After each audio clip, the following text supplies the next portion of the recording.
Part को ही, इसमें jeans नहीं होता, इसलिए इनको क्या बोला जाता है? Junk DNA. क्या बोला जाता है? Junk DNA. जंक डीएनए किसको बोला जाता है, समझ में आया?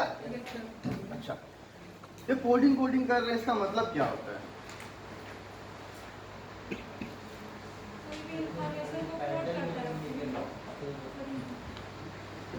देखिए होता क्या है ना, कोडिंग पार्ट में क्या होता है। अच्छा, मैंने एक बात बताई थी जब मैंने ये डीएनए पढ़ाया था,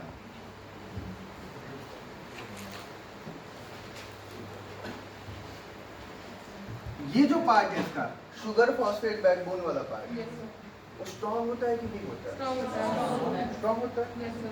ये बात याद है सबको? अच्छा, इसको मैं थोड़ा खोलता हुआ, ठीक है? ये मैंने इसे खोल दिया,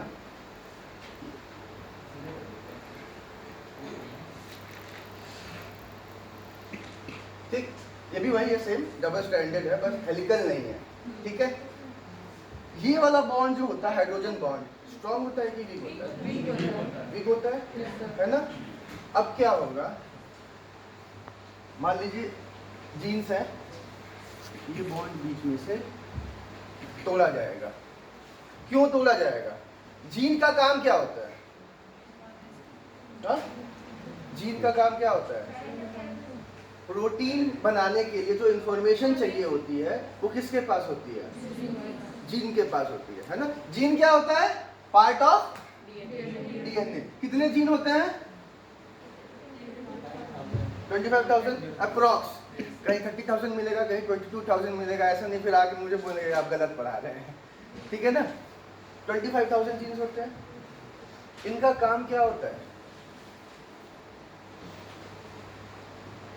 प्रोटीन बनाना। हमारे बॉडी में जो भी कुछ आपको दिख रहा है सब प्रोटीन है। प्रोटीन का काम क्या होता है? बहुत सारे फंक्शंस होते हैं उसके। मान लीजिए एक सेल है, ठीक है? सेल के बाहर कोई, मान लीजिए ये सेल है, सेल के बाहर कुछ चीजें पड़ी हुई है, इसको सेल के अंदर लेके जाना है। ये काम कौन करेगा? प्रोटीन। कुछ ऐसा मटेरियल है जो फालतू का है, इसको सेल के बाहर लेके जाना है, ये काम कौन करेगा? प्रोटीन। प्रोटीन का काम ट्रांसपोर्ट करना, ठीक है? स्ट्रक्चर बनाना, ये सारा काम किसका होता है? तो प्रोटीन बनाना जरूरी है। अब प्रोटीन बनाएगा कौन, है ना? सबसे पहले सवाल ये उठता है कि प्रोटीन बनाने से पहले प्रोटीन बनाने का इंफॉर्मेशन कहाँ है? इंफॉर्मेशन हमारे डीएनए में है, और डीएनए में किसके पास है इंफॉर्मेशन बनाने? जीन्स के पास है ना? होता क्या है, देखिए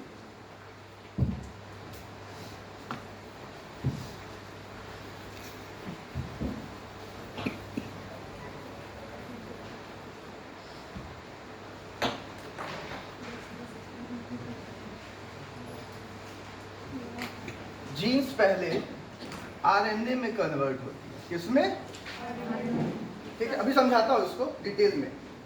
फिर यही आरएनए प्रोटीन बनाता है ना? जीन्स, आरएनए, आरएनए से प्रोटीन, इसको बोलते हैं ट्रांसक्रिप्शन। और इसको क्या बोलते हैं? ट्रांसलेशन। यहाँ पे देखिए आप लोग ये पढ़े होंगे कि यहाँ पे डीएनए आरएनए में कन्वर्ट होता है और आरएनए प्रोटीन में। मैंने जीन्स लिखा है, स्पेसिफिक हो गया हूँ मैं, होता यही है, पर डीएनए का ही पार्ट तो जीन होता है ना? तो जीन्स का ट्रांसक्रिप्शन होगा और वो आरएनए में कन्वर्ट होंगे, और आरएनए क्या करेंगे? प्रोटीन में कन्वर्ट होंगे। इतनी बात समझ में आ रही है? अब देखिए होता क्या है,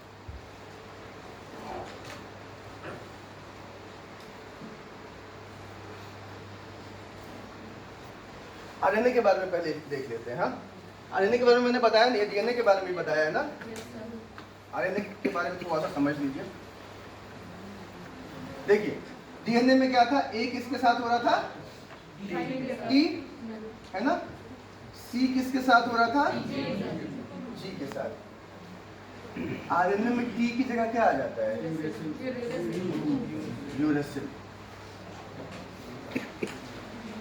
क्या आ जाता है? यूरेसिल। आरएनए भी क्या होता है? आरएनए क्या होता है? Single stranded helical structure. RNA क्या होता है? Single stranded helical structure. अब कोई पूछे आपसे आरएनए बनता किससे है? न्यूक्लियोटाइड से। न्यूक्लियोटाइड से बनता है। न्यूक्लियोटाइड किससे बनता है? न्यूक्लियस। देखिए इसमें भी क्या होगा? एक शुगर होगा, क्या होगा? शुगर होगा, एक बेस होगा, एक। अच्छा, यहाँ जो शुगर होगा वो डीऑक्सी शुगर होगा या राइबो शुगर होगा? राइबो शुगर होगा। इसी ऐसे ही ये जुड़ता जाएगा तो क्या बन जाएगा? आरएनए बन जाएगा। देखिए समझ में आया सिंगल स्ट्रैंडेड क्यों होता है? है ना? ये आपका ये हो गया ribose, ribose, ribose, ribose, base, base, base, base. Base में यहाँ पे ए यू सी जी, टी नहीं होता है। ठीक है, ये स्ट्रक्चर होगा किसका? डीएनए किससे बना है? न्यूक्लियोटाइड से। आरएनए किससे बना है? फर्क क्या है? वहां पे शुगर में डीऑक्सी शुगर है इसलिए उसको डीऑक्सी राइबोन्यूक्लिक एसिड बोलते हैं। यहाँ पे कौन सा शुगर है? Ribose sugar. अच्छा, ये डीऑक्सी शुगर जो है और राइबोज है, ये किस शुगर का पार्ट है?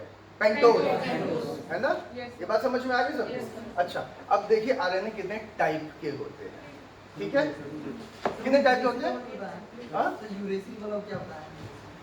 जैसे यहाँ पे ए टी सी जी था ना डीएनए में, यहाँ पे आरएनए में ना टी नहीं होता है, टी की जगह यू होता है। ठीक है, अब देखिए कितने टाइप्स ऑफ आरएनए जानते हैं आप लोग? बस 3 ही होते हैं।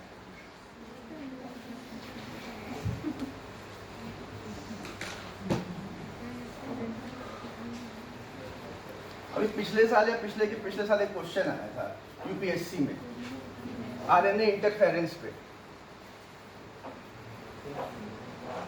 अभी बताता हूँ, जाके लगाइएगा वो क्वेश्चन। ठीक है, टाइप्स ऑफ आरएनए लिखिए।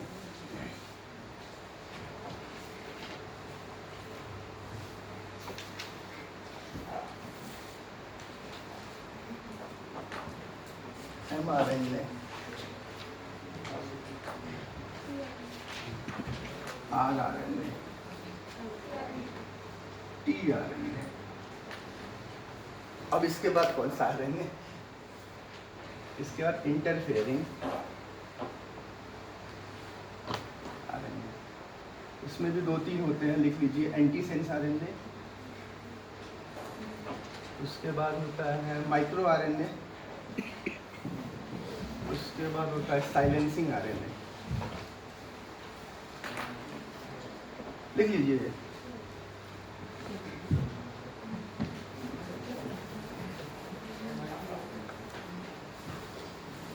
आरएनए कितने प्रकार के हो सकते हैं? बहुत सारे प्रकार के हो सकते हैं। ठीक है, mRNA, rRNA, tRNA, interfering RNA. कौन कौन से? Antisense, micro, silencing RNA. ठीक है, अब देखिए यहाँ पे एक आरएनए है एमआरएनए, जो डायरेक्टली प्रोटीन सिंथेसिस में हेल्प करता है। ठीक है, एमआरएनए ही वो आरएनए है जो डायरेक्टली किसमें? प्रोटीन बनाने में हेल्प करता है। इतनी बात समझ में आ रही है? बाकी ये दोनों जो आरएनए हैं ये हेल्पफुल होते हैं बस। ये क्या होते हैं? डायरेक्टली इन्वॉल्व नहीं होते हैं, बट ये हेल्प करते हैं प्रोटीन बनाने में। ठीक है, ये बात समझ में आया? इंटरफेयरिंग आरएनए का काम क्या होता है?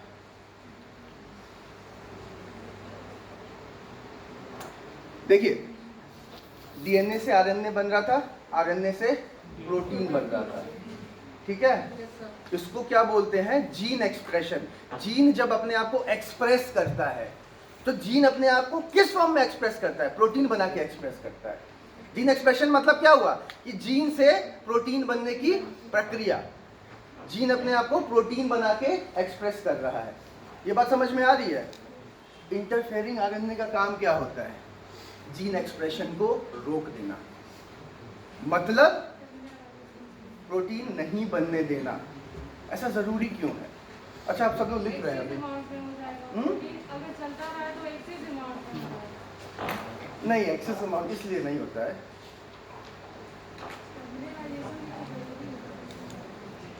अभी लिख रहे हैं।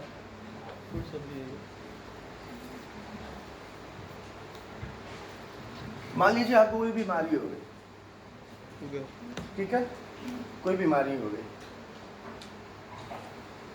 बीमारी का कारण क्या होता है? कोई बैक्टीरिया, कोई वायरस जाता है अंदर हमारे जीनोम में और प्रोटीन प्रोड्यूस करने लगता है। उससे हमें क्या होता है? प्रोटीन बन रहा है, ठीक है। अब इंटरफेयरिंग आरएनए आके क्या करेगा? जीन एक्सप्रेशन को रोक देगा। अब वो डिजीज जो हमारे जेनेटिक्स में जा चुकी है, जीनोम में पहुंच चुकी है, वो अगर प्रोटीन बनाती रही तो क्या होगा? कैंसर में क्या होता है? यही होता है, सेल्स डिवाइड करते हैं रैपिडली, है ना। और जो कैंसर का प्रोटीन होता है, ठीक है, वो बॉडी के फैलता कैसे है? कोई चीज, सेल्स डिवाइड होती हैं और मटेरियल आगे जाता रहता है, जेनेटिक मटेरियल, ठीक है। अब इंटरफेयरिंग आरएनए क्या करेगा?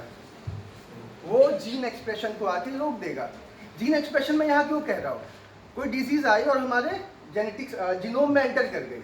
अब जब हमारा जीनोम, ठीक है, हमारा डीएनए डिवाइड करेगा तो वो डिजीज भी उसके साथ में डिवाइड करेगी कि नहीं? है ना। तो इंटरफेयरिंग आरएनए वहां पे आके क्या करेगा? उसके डिवीजन को रोक देगा। होता क्या है, देखिए, ये आपका डीएनए था,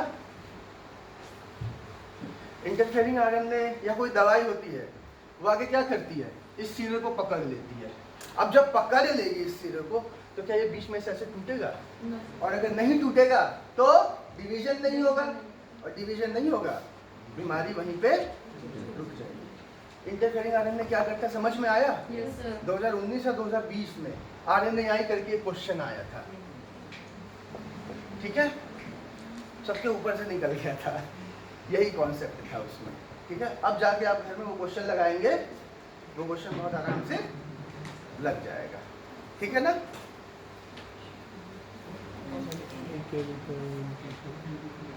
फाइनल क्वेश्चन है, ठीक है।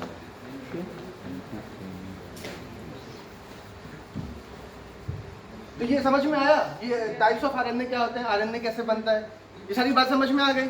अब मैं आगे बढ़ता हूँ, ठीक है।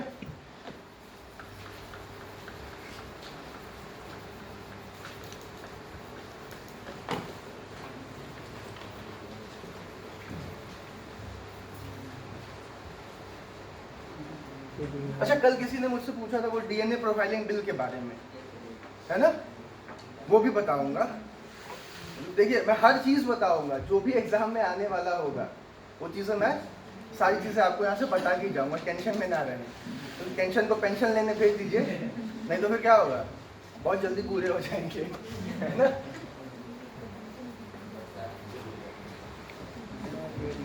वो महाभारत किसने किसने देखा है? महाभारत में जब यक्ष प्रश्न पूछते हैं युधिष्ठिर से, है ना जी सर, तो वही बताते हैं ना कि चिंता जो है सबसे खतरनाक चीज होती है। चिंता चिता की तरफ लेके जाती है। अब ये मत बोलेगा चिंता था चिता चिता।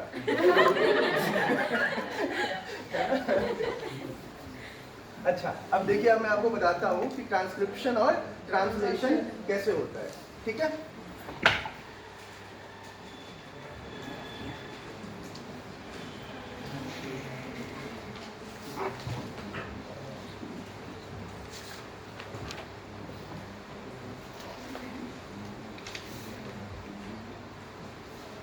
क्या है ये? डीएनए, बट ये हेलिकल नहीं है। आपको समझाने के लिए मैंने इसे हेलिकल नहीं बनाया। होगा क्या, अब प्रोटीन बनाना है एक जीन को, मान लीजिए मेरे स्किन के लिए, स्किन के कलर के लिए प्रोटीन बनाना है, होगा क्या? ये बॉन्ड क्या होता है, तगड़ा होता है कि वीक होता है? वीक होता है। ये बॉन्ड क्या करेगा, बीच में से टूटेगा, ठीक है। अब ये बॉन्ड जब टूटेगा तो ये क्या होगा, टूट के फैल जाएगा, मान लीजिए ऐसे, ठीक है। अब क्या होगा, आरएनए आएगा और इस कोड को कॉपी कर लेगा। ठीक है, मान लीजिए ये ए है, ठीक है, ATCG ऐसे था। हमारे आरएनए भाई साहब यहाँ पे आएंगे, ए के साथ क्या होगा, यू जुड़ेगा, आरएनए आया है ना, ए के साथ यू, यही बात को ध्यान देनी है। टी के साथ ए, सी के साथ जी, जी के साथ सी, है ना। तो स्किन के कलर को कोड करने के लिए आपका ये आरएनए बन गया। अब ये आरएनए क्या करेगा, बाहर निकलेगा। ठीक है, इस आरएनए को क्या कहा जाएगा, मैसेंजर आरएनए, mRNA। जहाँ लिखे हैं mRNA वहाँ लिख लीजिए मैसेंजर आरएनए। एम का मतलब क्या होता है, ये क्या मैसेंजर क्यों बोला जाता है, देखिए बिल्कुल स्पेसिफिक है।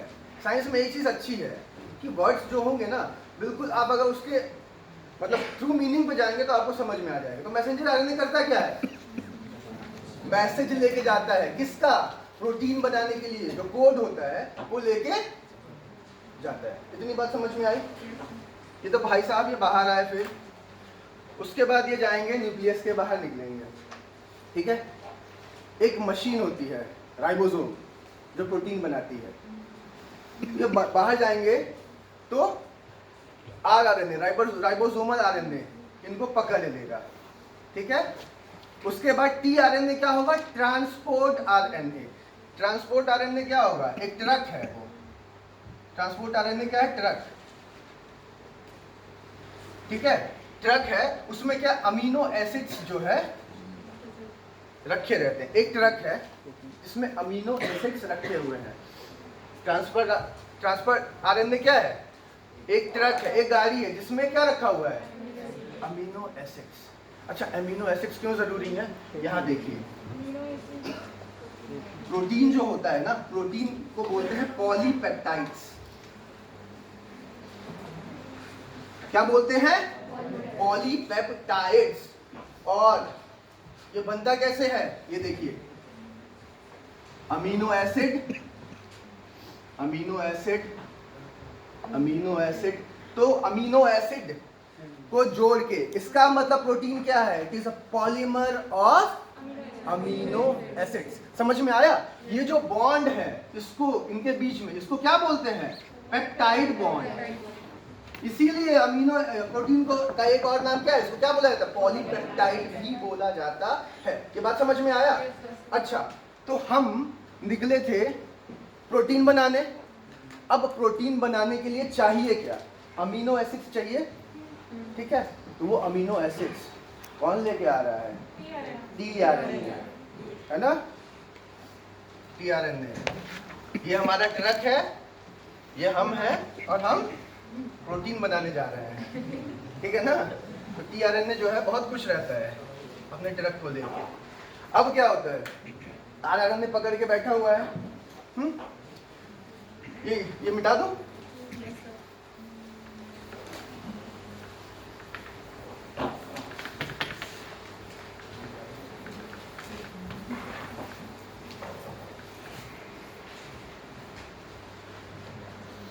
देखिए, एक शब्द लिखिए, कोडॉन,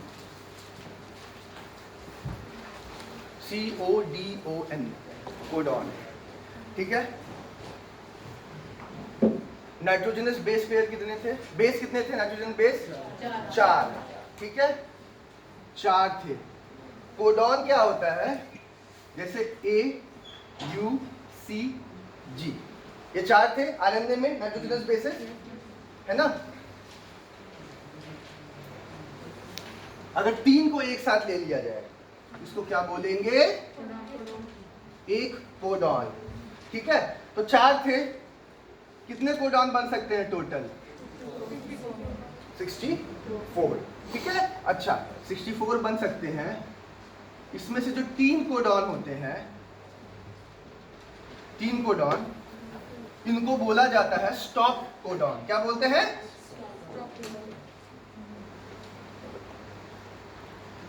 ठीक है। अच्छा, इसमें से एक होता है हमारा स्टार्ट कोडॉन। ठीक है, स्टार्ट कोडॉन क्या होता है, AUG। अच्छा, स्टॉप कोडॉन क्या करता है, स्टॉप कोडॉन का कुछ काम नहीं है, बस ये बताना, देखिए मान लीजिए आप खाना खा रहे हैं, खाए जा रहे हैं, खाए जा रहे हैं, खाए जा रहे हैं, आपको ये चाहिए ना कि भाई अब पेट भर गया, रुक जाइए, वरना क्या होगा, या तो उल्टी हो जाएगी और या तो, है ना। ये क्या करता है, ये बताता है कि भैया रुक जाओ, हो चुका, प्रोटीन जो चाहिए था वो बन गया है। स्टॉप कोडॉन का काम क्या है, प्रोटीन सिंथेसिस को रोकना। कि रोकना मतलब ये नहीं जब बन जाए तब रोकना। अब ये मत बोलेगा कि बीच में प्रोटीन बनना है तो स्टॉप कोडॉन आके बोलेगा रुको मत बनाओ प्रोटीन, ऐसा नहीं होगा। जब प्रोटीन की सिंथेसिस हो जाएगी तो स्टॉप कोडॉन आएगा और रोक देगा। कितनी बात समझ में आई? अच्छा, इसका मतलब 64 में से 3 गए, बचे कितने, 61, है ना, 61 बचे। टोटल अमीनो एसिड्स कितने होते हैं, 20। अमीनो एसिड्स कितने होते हैं, 20। इसका मतलब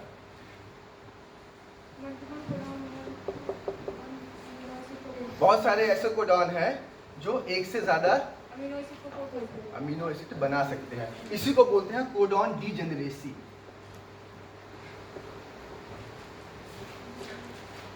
क्या बोलते हैं, कोडॉन डीजेनरेसी का मतलब ये नहीं है कि कोडॉन खत्म हो गए। इसका मतलब ये है, कोडॉन डीजेनरेसी का मतलब ये है कि अगर कुछ कोडॉन हमारे बॉडी से खत्म भी हो जाए, या कोडॉन जो है एमआरएनए से या आरएनए से खत्म भी हो जाए, तो भी अमीनो एसिड्स बन जाएंगे। समझ में आया कोडॉन डीजेनरेसी क्या होता है? क्योंकि 61 है और बनाना कितना है, 20। ठीक है, इसमें क्या होगा, मान लीजिए CCU है, ये एक अमीनो एसिड लेके आएगा, ठीक है, ACU है, ये एक अमीनो एसिड लेके आएगा। ऐसे 3-3 करके होंगे, मगर 20 होते तो 20 होता, पर 20 से ज्यादा है। इसका मतलब 2-4 खत्म भी हो जाए तो कोई फर्क नहीं पड़ने वाला है। इसी को क्या बोलते हैं, कोडॉन डीजेनरेसी। समझ में आया? ये जो मैंने अभी बताया उसको कैसे भी इंग्लिश में, हिंदी प्लस इंग्लिश लिख लीजिए, कोडॉन डीजेनरेसी। आप तो खुद लिखेंगे तो ज़्यादा अच्छा लगेगा, लिख लीजिए आप तो। मैं रीड करता हूँ तब तक।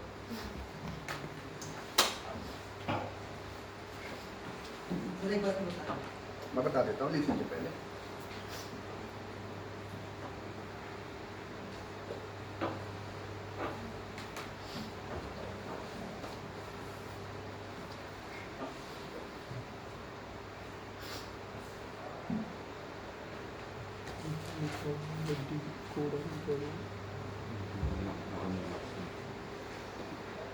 बताओ आगे आगे आगे बढ़ू। सुनिए, देखिए 4 न्यूक्लियोटाइड थे, किन्हीं 3 न्यूक्लियोटाइड के पेयर्स को क्या बोलते हैं, कोडॉन। ठीक है, टोटल कितने कोडॉन है, 64। 64 में से 3 कोडॉन का काम क्या होता है, प्रोटीन सिंथेसिस जब हो जाए तो रोक देना। ठीक है, एक कोडॉन क्या है, स्टार्ट। प्रोटीन सिंथेसिस स्टार्ट कहां से होगा, AUG से, फर्स्ट कोड जो स्टार्ट कोडॉन है। ठीक है, अच्छा बचे कितने कोडॉन, अगर इन 3 को घटा दिया जाए तो कोडॉन 61 है, अमीनो एसिड 20 है। बड़ी नाइंसाफी है ना। मैंने क्या बताया, एक कोडॉन एक अमीनो एसिड को, अच्छा एक कोडॉन है ये कोडॉन 1, ये एक अमीनो एसिड को लेके आएगा। ठीक है, दूसरा कोडॉन है एक को लेके आएगा। ठीक है, मान लीजिए 20वां कोडॉन है तो वो 20वां अमीनो एसिड को ला दिया। ठीक है, बचे कितने कोडॉन, 41 अभी बच गए। उनका काम क्या है, वो भी किसी न किसी अमीनो एसिड को लेके आएंगे। इसीलिए कोडॉन डीजेनरेसी ये कहता है कि अगर 2-4 कोडॉन शहीद भी हो जाए तो भी ये काम होता रहेगा। अब देखिए, लिखिए जेनेटिक कोड। क्या एम्बिगुअस, एम्बिगुअस मतलब होता है कि किसी चीज की दो बातें जिस चीज से निकलती रहेंगी। ये तो क्लियर ना हो क्या, उसमें तो कई कोडॉन एक अमीनो एसिड को कहते हैं, इसमें डीजेनरेसी में तो उसमें कई अमीनो एसिड एक वो हमारी प्रॉब्लम नहीं है, वो डीएनए की प्रॉब्लम है। ठीक है, इतने में कहाँ जा रही है। हाँ, तो मैं कहाँ था, जेनेटिक कोड। ठीक है, जेनेटिक कोड का कॉन्सेप्ट एक भारतीय ने दिया था, उसका नाम क्या था, डॉक्टर हरगोविंद खुराना, है ना? लिख लीजिए खुराना जी का नाम। अब ये जेनेटिक कोड होता क्या है? What is genetic code? अभी मैंने क्या बताया? कोडॉन क्या लेके आता है? Amino acid. ये कोडॉन और अमीनो एसिड का जो परस्पर संबंध है, इसको क्या बोलते हैं? Genetic code. यही बात डॉक्टर हरगोविंद खुराना ने बताई थी कि कोडॉन अमीनो एसिड को लेके आते हैं, इनका जो संबंध है इसी को क्या बोलते हैं? लिख लीजिए अपने हिसाब से। समझ में आया? कोडॉन और अमीनो एसिड। एक कोडॉन क्या लेके आ रहा है? एक अमीनो एसिड ला रहा है ना? तो अब इसी को क्या बोलते हैं? जेनेटिक कोड बोलते हैं। ठीक है, समझ में आया? लिख लीजिए। अच्छा,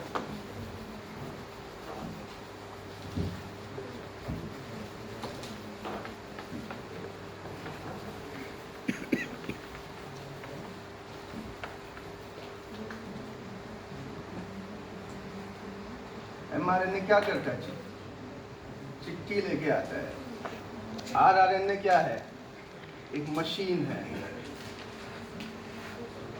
और tRNA क्या करता है? ट्रांसपोर्ट करता है। किसका? अमीनो एसिड्स का, है ना? mRNA क्या है? चिट्ठी लेके आता है। ठीक है, किसके पास आता है? ये एक मशीन है। ये क्या करती है? प्रोटीन बनाने का। क्या करती है? प्रोटीन बनाने का काम करती है। अच्छा, प्रोटीन बनाने के लिए क्या चाहिए? Amino acid.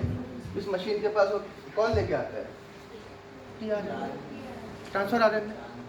समझ में आया? ठीक है। सर ये सारे प्रोसेस न्यूक्लियस में हो जाते हैं क्या? mRNA जब बन जाता है तो न्यूक्लियस से बाहर आ जाता है। हाँ, उसके बाद फिर बनता है बाहर। सेल्स पढ़िएगा उसमें समझ में आएगा। न्यूक्लियस में बस mRNA बनता है, उसके बाद वो बाहर आ जाता है। ठीक है, फिर एंडोप्लाज्मिक रेटिकुलम होता है, SER, वो सब सारी चीज़ होता है वहाँ, ये सब या साइटोप्लाज्म में या माइटोकॉन्ड्रिया में भी ये हो सकता है। क्योंकि माइटोकॉन्ड्रिया में, अच्छा, जेनेटिक मटेरियल जो है, मैं एक बार बताना भूल गया था, कहाँ कहाँ मिलता है? न्यूक्लियस में मिलता है। और कहाँ मिलेगा? माइटोकॉन्ड्रिया में मिलता है। और कहाँ मिलता है? क्लोरोप्लास्ट। ये क्वेश्चन बहुत ध्यान,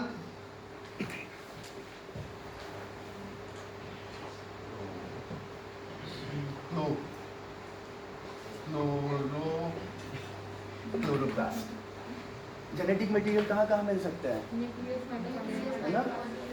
ये प्रक्रिया माइटोकॉन्ड्रिया में भी हो सकती है, क्योंकि माइटोकॉन्ड्रिया के पास ना अपना राइबोसोम भी होता है ना? तो ब्यूटोप्लास्ट नहीं होता है क्या? ब्यूटोप्लास्ट होता है। कौन से? ब्यूटोप्लास्ट। कौन सा प्लास्ट? ब्यूटोप्लास्ट, इसमें रंगहीनता होती है जो पास में आ जाता है। ब्यूटोप्लास्ट में यही होता है बस इतनी चीज़ होगा। ठीक है, कहाँ कहाँ आप लोग चले जाते हैं यार? ब्यूटोप्लास्ट। हाँ, तो ये प्रोटीन सिंथेसिस माइटोकॉन्ड्रिया में भी होती है। जेनेटिक मटेरियल कहाँ कहाँ होता है? न्यूक्लियस, माइटोकॉन्ड्रिया और सर क्लोरोप्लास्ट में जो क्लोरोफिल होता है, साइटोप्लाज्म में यूनिसेलुलर होते हैं, क्लोरोप्लास्ट में तो क्लोरोफिल, उसमें नहीं, जेनेटिक मटेरियल भी होता है। ठीक है, क्लोरोफिल होता है, मुझे भी पता है। ठीक है, ठीक है, तो ये कहाँ कहाँ होता है? न्यूक्लियस, माइटोकॉन्ड्रिया और क्लोरोप्लास्ट में हो सकता है जेनेटिक मटेरियल।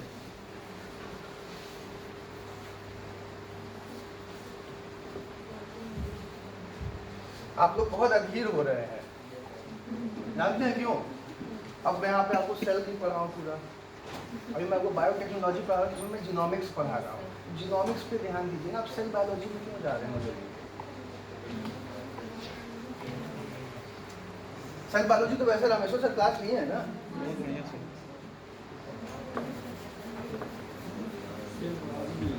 सेल पढ़ा दिए हैं।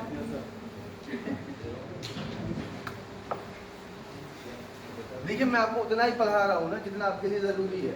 ठीक है, पूरा पोथी पत्र लेके आओ, मैं कोर्स शुरू हो जाऊँगा मैं, तो फिर जो है पूरा समय चला जाएगा। और मेरा समय भी इम्पोर्टेंट है और आपका भी समय इम्पोर्टेंट है ना? कहाँ थे हम लोग? प्रोटीन सिंथेसिस, प्रोटीन बन गया, ठीक है। तो क्या हुआ, डीएनए से पहले क्या बना, आरएनए। ये कौन सा आरएनए था, एमआरएनए। अब इससे क्या बन गया, प्रोटीन। ये क्या था, ट्रांसक्रिप्शन। ये क्या बोलेंगे इसको, ट्रांसलेशन, है ना। अच्छा, मैंने कल क्या बताया था, प्रोटियोम। प्रोटियोम क्या होता है, हाँ, सेल के अंदर जितने प्रोटीन बनते हैं। अच्छा, एक बात बताइए, क्या सारे सेल्स का जेनेटिक मटेरियल तो एक ही होता है कि नहीं होता है। हमारे जितनी भी बॉडी में सेल्स हैं, सबका जेनेटिक मटेरियल एक होता है, ठीक है। अब ये बताइए, क्या सारे सेल्स का प्रोटीन भी एक होगा, नहीं होगा ना, पक्का। सारे सेल्स का प्रोटीन भी एक नहीं होगा, अलग अलग होगा। अगर सारे सेल्स का प्रोटीन एक होता तो हमारे न्यूरॉन सेल्स भी हमारे स्किन सेल्स की तरह होते ना। प्रोटीन सेम नहीं बनता, मैं बता, मैं उसी पे आ रहा हूँ। अब देखिए, होता क्या है, अलग अलग जगह का सेल है, ठीक है, उसका प्रोटीन अलग अलग होता है। क्यों होता है, देखिए, मेरा जो सेल है ना, न्यूरॉन सेल है, उसका जो जेनेटिक मटेरियल है वो सेम है। उसमें भी 3 बिलियन बेस पेयर्स है, उसमें भी सारे जीन अवेलेबल है, बट कोडिंग केवल उसी पार्ट की हो रही है वहाँ पे। जैसे मेरा न्यूरॉन सेल है, ठीक है, न्यूरॉन सेल्स की तरह काम करने का भी जीन उसमें है, और स्किन सेल्स की तरह काम करने वाला जीन भी उसमें है, बट कोडिंग वहाँ पे किसकी हो रही है, न्यूरॉन्स की हो रही है, ठीक है। वहाँ भी अगर स्किन का हो गया तो यहाँ भी स्किन बन जाएगा, ठीक है ना। उसके बाद दिमाग काम नहीं करेगा आप लोगों का, ठीक है। तो देखिए, पूरा सारा जेनेटिक मटेरियल हर सेल में होता है, बट कोडिंग स्पेसिफिक होती है ना। इसका मतलब हर सेल अपना अपना अलग अलग मैसेंजर आरएनए बनाता है। ये बात समझ में आ रहा है, हर सेल का मैसेंजर आरएनए भी क्या होगा, तभी ना अलग अलग प्रोटीन बनेंगे और अलग अलग तरीके से फंक्शन करेंगे और अलग अलग स्ट्रक्चर बनाएंगे। ये बात समझ में आई कि जेनेटिक मटेरियल तो सेम है हर जगह, बट जो कोडिंग हो रही है वो अलग अलग हो रही है। अगर कोडिंग अलग अलग है, मतलब मैसेंजर आरएनए भी अलग अलग बन रहे हैं। क्यों, ताकि अलग अलग प्रोटीन बने, और अलग अलग प्रोटीन बनेगा तो अलग स्ट्रक्चर, अलग फंक्शन, है ना। देखिए,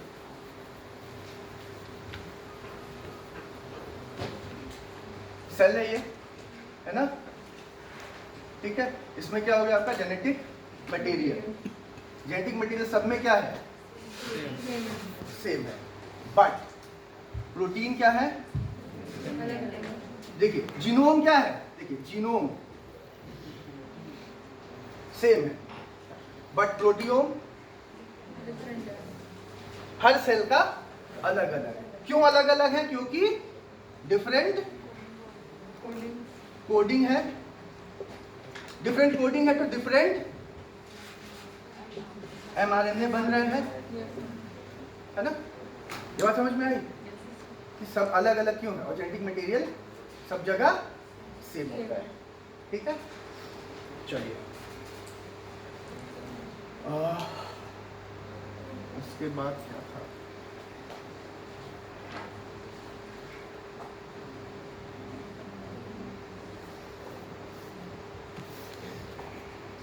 अच्छा, अलील समझ में आ गया था आप लोगों को, हाँ। अलील क्या है, डिफरेंट वर्जन्स ऑफ जीन, ठीक है। एक जीन कई वर्जन्स में हो सकता है, ठीक है, और डिफरेंट वर्जन्स को क्या बोलते हैं, अलील। पर एक इंसान की बॉडी में कितने अलील होंगे, 2 ही होंगे, है ना। एक डोमिनेंट होगा, एक रिसेसिव होगा। डोमिनेंट और रिसेसिव क्या होता है, देखो, जो अपने आप को एक्सप्रेस करता है, ठीक है, वो होता है डोमिनेंट, और जिसको दबाया जाता है वो क्या होता है, पति पत्नी है। डोमिनेंट कौन होता है, रिसेसिव कौन होता है, जो हमेशा अपने आप को एक्सप्रेस कर देती है, पत्नी। जो बेचारा दबा कुचला रहता है वो पति, ठीक है। तो डोमिनेंट पत्नी, रिसेसिव पति, ठीक है। ये लिख लीजिए, लिखिए इन नेचर और ठीक है different variants of in nature different variants of genes are found in nature different variants of genes s लगा दीजिएगा different variants of genes are found ठीक है ब्रैकेट में करके लिख लीजिए उसी को क्या बोलते हैं अलील देखिए उसी को ब्रैकेट में करके लिख लीजिए आगे अलील्स ठीक है उसके आगे लिखिए out of those different variants out of those different variants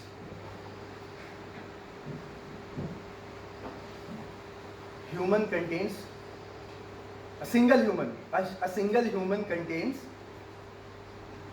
two variants a single human contains two variants ठीक है in nature different variants of genes are found out of those variants a single human contains only two variants ठीक है अब आगे लिखिए the variant out of those two variants लिखिए out of those two variants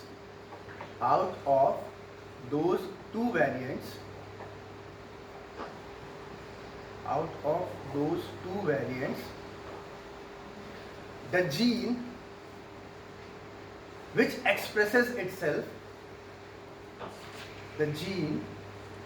which expresses itself is known as dominant gene. The gene which expresses itself is known as dominant gene, and the gene which expresses itself is known as dominant gene. ठीक है लिखिए आगे and the other gene which is not able to express itself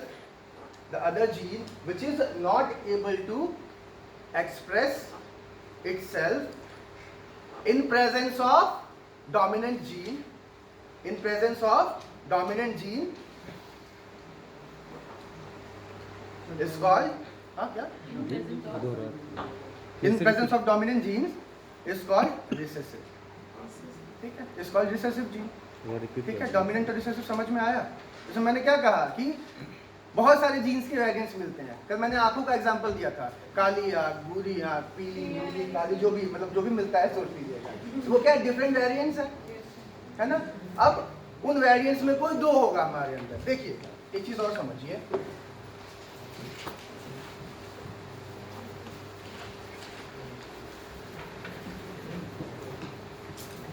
देखिए black brown और blue ठीक है तीन तरह का आंखों का कलर लेते हैं ठीक है अब मैंने क्या कहा इनमें से कोई दो एक आदमी के अंदर प्रेजेंट होंगे या हो सकता है एक का ही दो कॉपी हो जैसे मान लीजिए मैंने क्या बताया था स्पर्म और ओवम मिलता है तो क्या बनता है यहाँ पे से 23 मिलते हैं यहाँ से 23 क्रोमोसोम मिलते हैं और यहाँ पे क्या हो जाता है 46 ठीक है मान लेते हैं कि मम्मी से भी ब्लैक मिला पापा से भी ब्लैक मिला तो कोई डाउट ही नहीं है क्या होगा कलर ब्लैक होगा आंख का कलर क्या होगा ब्लैक होगा अच्छा मम्मी से ब्लैक मिला पापा से ब्राउन मिला अब क्या होगा अब डिपेंड करेगा कि इन दोनों में डोमिनेंट कौन सा है ठीक है अगर मम्मी वाला डोमिनेंट होगा तो आपकी आंखें किस कलर की होंगी और पापा वाला डोमिनेंट होगा तो मैं ऐसा क्यों हूं मैं जैसा हूं मैं जो कवि ऋतिक रोशन उस पिक्चर में गाना गा रहे थे उसका जवाब अगर ये पढ़ लिए होते हो तो उनको अपने आप मिल गया होता तो पिक्चर बनाने में व्यस्त थे जेनेटिक्स नहीं पढ़ रहे थे तो आप उनसे बेहतर पोजीशन में हैं क्योंकि उनको सिर्फ एक काम आता है क्या एक्टिंग करना नाचना गाना आप बौद्धिक क्षमता का विकास कर रहे हैं ठीक है तो आप उनसे कहीं ऊपर है, ठीक है। Never underestimate the power of a common man, we are those common man, है ना। ये समझ में आया कि नेचर में बहुत सारे वेरिएंट्स मिलते हैं और आउट ऑफ दोज वेरिएंट्स, ठीक है, जो अपने आप को मैनिफेस्ट करता है, एक्सप्रेस करता है, जो दिखाई देता है। देखिए मैं इसको ऐसे भी बोल सकता था, the one which makes the phenotype is called dominant. Phenotype मैंने क्या बताया था, जो दिखाई देता है, मैं कुछ ज़्यादा टेक्निकल हो जाता है ना। जीनोटाइप क्या बताया था, द होल जेनेटिक मेकअप, ठीक है। डोमिनेंट रिसेसिव सारा मिला दीजिए सबका, वो क्या हो गया, जीनोटाइप। और जो दिखाई दे रहा है, मैनिफेस्ट हुआ है, वो क्या है, फिनोटाइप। समझ में आया, मिटा दूं।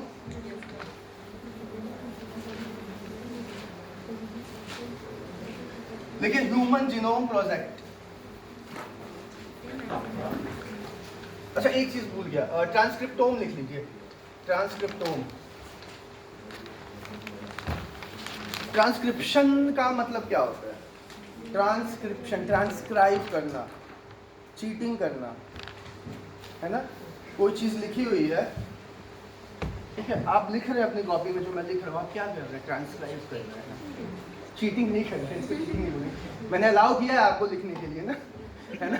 अगर मैं अलाउ नहीं करता तब चीटिंग होता वो, ठीक है। तो वो क्या है, ट्रांसक्रिप्शन।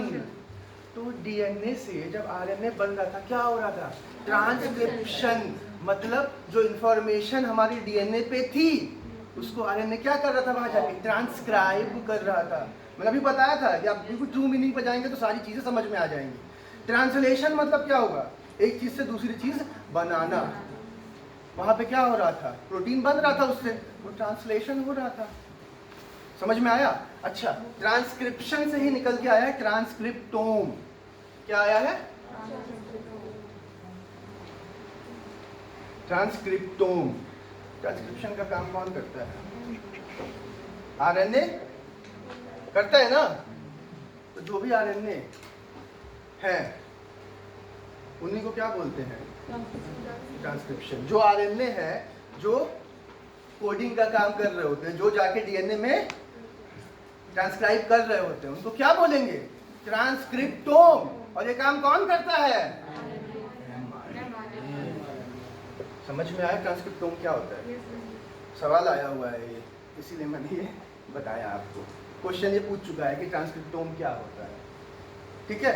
तो आरएनए भी इसका आंसर हो सकता है और एमआरएनए भी स्पेसिफिकली इसका आंसर हो सकता है, ठीक है। अब दोनों आ जाए तो यूपीएससी की मर्जी, वो किसे सही मानता है, दोनों सही है, ठीक है। वैसे ऐसा होना नहीं चाहिए। ट्रांसक्रिप्टोम समझ में आ गया। अब आते हैं ह्यूमन जीनोम प्रोजेक्ट पे, है ना।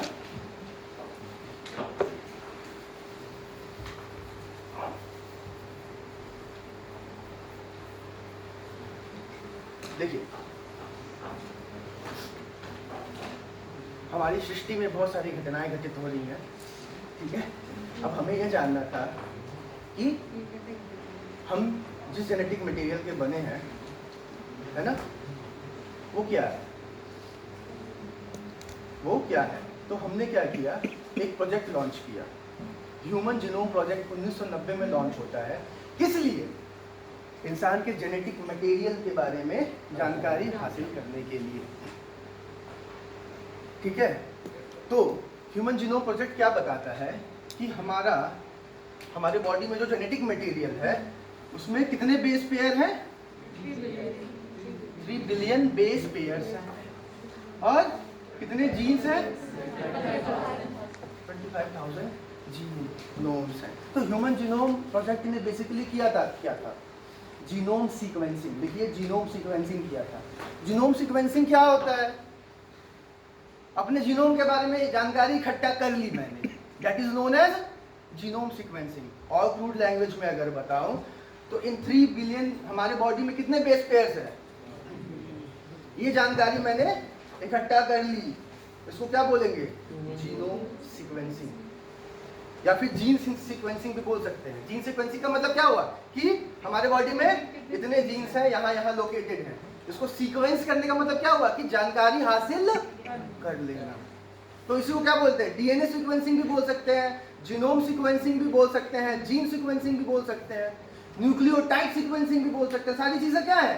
One and the same thing. बात समझ में आया कि genome sequencing, gene sequencing, nucleotide sequencing या डीएनए सीक्वेंसिंग सारी चीजें एक है।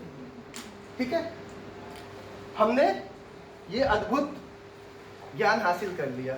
ठीक है, 1990 में ये स्टार्ट हुआ और 2003 तक चला। इसकी प्रॉब्लम क्या थी? इसकी प्रॉब्लम ये थी, व्हाइट पीपल के ऊपर ज्यादा कंसंट्रेशन था इसका। 95% जो जीनोम लिया गया था वो किसका था? गोरे लोगों का, है ना? तो पूरा डाइवर्सिटी को ये रिप्रेजेंट नहीं करता है। और गोरे, काले, पीले बहुत तरीके के लोग हैं, है ना? अब इंडिया परेशान। अच्छा, इंडिया इसमें जो है भागीदारी क्यों नहीं कर पाया? बताइए, आप लोग बता सकते हैं। 1990 में क्या हालत थी इंडिया की? एलपीजी रिफॉर्म्स वहीं आया था ना, हालत खराब थी। इसमें पैसा लगाता है इंडिया, अपने ही घर में प्रॉब्लम थी तो क्या जीनोम सीक्वेंसिंग में पैसा लगाते, है ना? 1990 में भाई एलपीजी रिफॉर्म आया था, doctor Manmohan Singh, PV Narasimha Rao, economics में पढ़िएगा, सर से पूछिएगा। अच्छा, अब इंडिया को प्रॉब्लम नहीं, अब इंडिया भी सोचने लगा कि मतलब ये तो हो गया और ये तो अब हमारे साथ शेयर नहीं करेंगे। और इंडिया को जब जब चैलेंज किया जाता है ना, सुपर कंप्यूटर मांगा इंडिया ने, नहीं मिला, परम बना दिया, है ना? 1999 में कारगिल वॉर के समय, ठीक है, जीपीएस मांगा अमेरिका से, अमेरिका ने कहा नाविक बना दिया। ठीक है, यहाँ भी इंडिया ने कुछ किया ही होगा। इंडिया ने 2009 में एक्चुअली इंडियन गवर्नमेंट सीएसआईआर के पास जाती है। सीएसआईआर क्या करता है? साइंटिफिक रिसर्च करता है। कहती है मतलब यार बाबू किस लिए पैसा दे रहे हैं तुमको, कुछ करोगे जीनोम के लिए? तो सीएसआईआर बोलता है कि ठीक है चाचा जी मैं कुछ करता हूँ। तो 2009 में सीएसआईआर एक इंडियन जीनोम की सीक्वेंसिंग कर देता है। क्या कर देता है? इंडियन जीनोम की सीक्वेंसिंग कर देता है पहली बार। और इंडिया छठी कंट्री बन जाता है। India is the 6th country जिसने जीनोम की सीक्वेंसिंग कर ली। अब ये मत पूछिएगा वो 6 कंट्री के नाम क्या है। यूएस तो होगा ही, यूके होगा, देख लीजिएगा, थोड़ा गूगल बाबा से थोड़ा पूछ लीजिएगा। इतनी सारी चीजें जो है याद नहीं रहती है, कैपेसिटी होती है एक दिमाग की। ठीक है, तो 2009 में हमने क्या कर लिया? जीनोम सीक्वेंसिंग कर ली। ठीक है, उसके बाद क्या होता है? अब जीनोम सीक्वेंसिंग जो है कर ली, उसके बाद कई चीज़ों की जीनोम सीक्वेंसिंग होने लगी। 2020 या 2019 में भी हमने कोबरा के जीनोम की सीक्वेंसिंग की है। ठीक है, उससे फायदा क्या होगा? उसका जो जहर जो है वो किस प्रोटीन से बनता है वो हमें पता चल जाएगा, उसके लिए हम दवाई बना लेंगे। तो कोबरा अगर मुझे फिर काट देगा तो आप लोग भाग के हॉस्पिटल जाएंगे और वो दवाई ले आके मुझे दे देंगे, है ना? चलिए, क्या बोलते हैं, बहरहाल देखिए होता क्या है। 2009 में क्या किया इंडिया ने? जीनोम सीक्वेंसिंग कर ली। ठीक है, ये जो प्रोजेक्ट आया था ह्यूमन जीनोम, इसको बोलते हैं HGP रीड। क्या था ये? रीड। हमने पढ़ा जीनोम के सीक्वेंस को। ठीक है, अच्छा 2016 में ही इसका एक और वर्जन आया, HGP राइट। इस बीच में क्या हुआ? कुछ हुआ होगा जिससे हमें ये ख्याल आया होगा कि अभी मैं बताता हूँ कि HGP राइट क्या था। हुआ क्या, 2008, 9, 10 यही 2010 में एक इंस्टीट्यूट है, ठीक है, जेम्स क्रेग वेंटर इंस्टीट्यूट। ठीक है, उसने क्या किया? एक सिंथेटिक सेल बना दिया। सिंथेटिक सेल बना दिया मतलब क्या हुआ? उन्होंने एक सेल लिया, ठीक है, ध्यान से देखिएगा इसे, एक सेल लिया उन्होंने, इसके जीनोम को बाहर निकाला, इसके जीनोम जैसा ही एक जीनोम लेबोरेटरी में तैयार किया। क्या किया? एक सेल लिया, बैक्टीरिया का लिया, जिस बैक्टीरिया का नाम था माइकोप्लाज्मा। एक बैक्टीरिया लिया, कौन सा बैक्टीरिया लिया? माइकोप्लाज्मा। उसके सेल में गया, उसका जेनेटिक मटेरियल बाहर निकाला और लेबोरेटरी में इस वाले जेनेटिक मटेरियल को डिस्ट्रॉय कर दिया और ऐसा ही एक सिंथेटिक जेनेटिक मटेरियल बना दिया। क्या बना लिया? सिंथेटिक, मतलब लैब में प्रिपेयर कर लिया। फिर उन्होंने क्या किया, ये सिंथेटिक जेनेटिक मटेरियल, इसी के देखिए इसके दो वर्जन, माइकोप्लाज्म माइकोइडिस, ठीक है, और कैप्रिकोलम। तो इन्होंने क्या किया, यहां से जीनोम निकाला, ठीक है, और एक सिंथेटिक जीनोम बना दिया। सिंथेटिक जीनोम मतलब लेबोरेटरी में वैसा ही जीनोम उन्होंने मोर और लेस 99.9% सेम तैयार कर लिया। फिर उन्होंने क्या किया, ये इसमें डाल दिया। किसमें डाल दिया? कैप्रिकोलम में, माइकोप्लाज्मा कैप्रिकोलम में डाल दिया। अब उन्होंने क्या देखा, ये सेल फिर भी डिवाइड हो रहा था। क्या हो रहा था? ये सेल फिर भी डिवाइड हो रहा था। मतलब एक सिंथेटिक जीनोम उन्होंने तैयार किया, सिंथेटिक जेनेटिक मटेरियल तैयार किया, और उससे एक बैक्टीरिया फिर भी ग्रो कर रहा था। तो उन्होंने क्या कहा, इसको सिंथेटिक सेल का नाम दिया। क्या नाम दिया? सिंथेटिक सेल का नाम दिया, और इसको नाम दिया गया JCVI SYN 1.0। इसको नाम क्या दिया गया? James Craig Venter Institute synthetic 1.0। ये बात समझ में आ गई? उसके बाद इन्होंने क्या किया, इसी का एक और वर्जन आ गया, जेनिटिलियम, ठीक है, माइकोप्लाज्मा जेनिटिलियम लिया, ठीक है, और एक कॉन्सेप्ट आया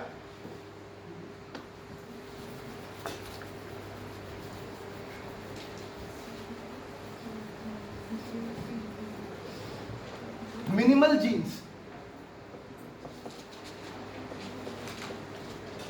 क्या कॉन्सेप्ट आया? Minimal genes. उन्होंने माइकोप्लाज्मा जेनिटिलियम लिया, ठीक है, इसमें केवल 543 जीन्स होते हैं। इंसान में कितने थे? 25,000। इसमें कितने थे?